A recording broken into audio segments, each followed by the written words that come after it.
Okay.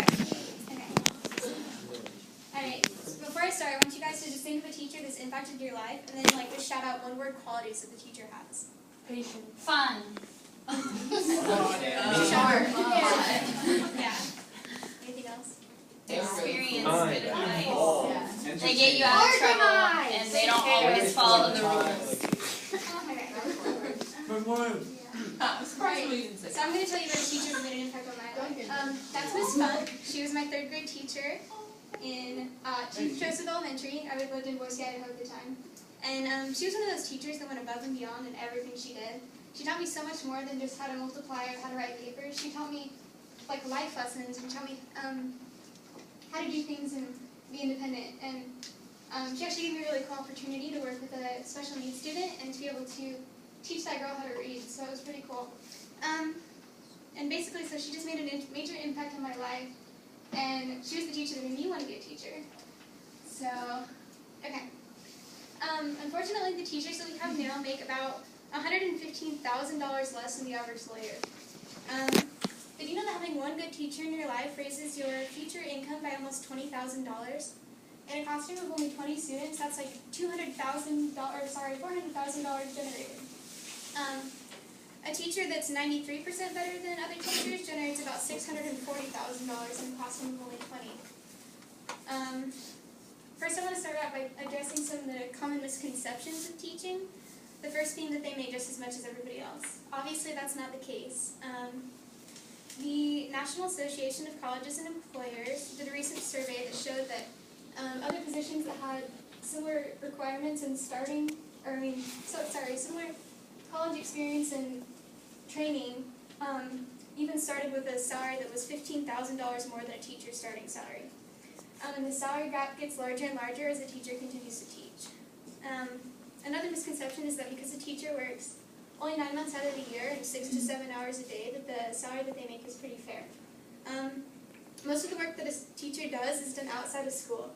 The average teacher spends about 50 hours a week teaching, and 12 of these hours are non-compensated hours if the teacher's working from home or doing extracurricular activities or coaching or grading or planning lessons, not to even mention furlough days. And yes, they do get summers off, but many of these teachers also have families that they're going home to, so they kind of need that time off.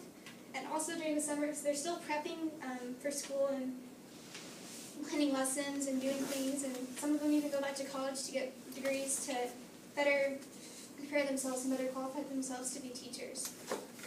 In the past couple of years, the attractiveness of the teaching profession has been analyzed due to the shortage of teachers. I recently read an article where a male math teacher went to a management position that had almost double the salary, not because he didn't like his job, but because he couldn't support his family on it. It's also showing that many people that dream of being teachers, they decided to go for different positions just because of the fact that they didn't have enough salary and they didn't feel like they could support their family on it. New York Times journalist Nicholas Kristof said, "Until a few decades ago, employment discrimination was perversely strengthened our teaching force. Brilliant women became elementary school teachers simply because better jobs weren't available to them. It was profoundly unfair, but the discrimination did benefit America's children. These days, brilliant women become surgeons and investment bankers, and about 47% of America's K-12 teachers come from the lowest one-third of the college classes, as shown by SAT scores. In order to be able to get better teachers and to make us a better competitor with other countries, we need to increase the salary so we can be able to have better teachers teaching our children.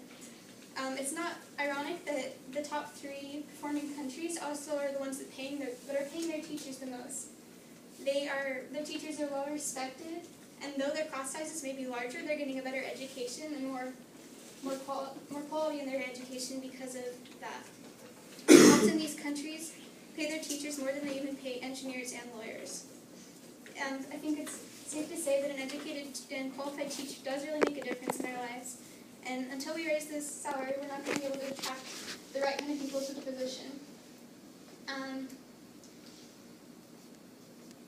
In order to be able to compete with other countries, we're going to have to raise the salary.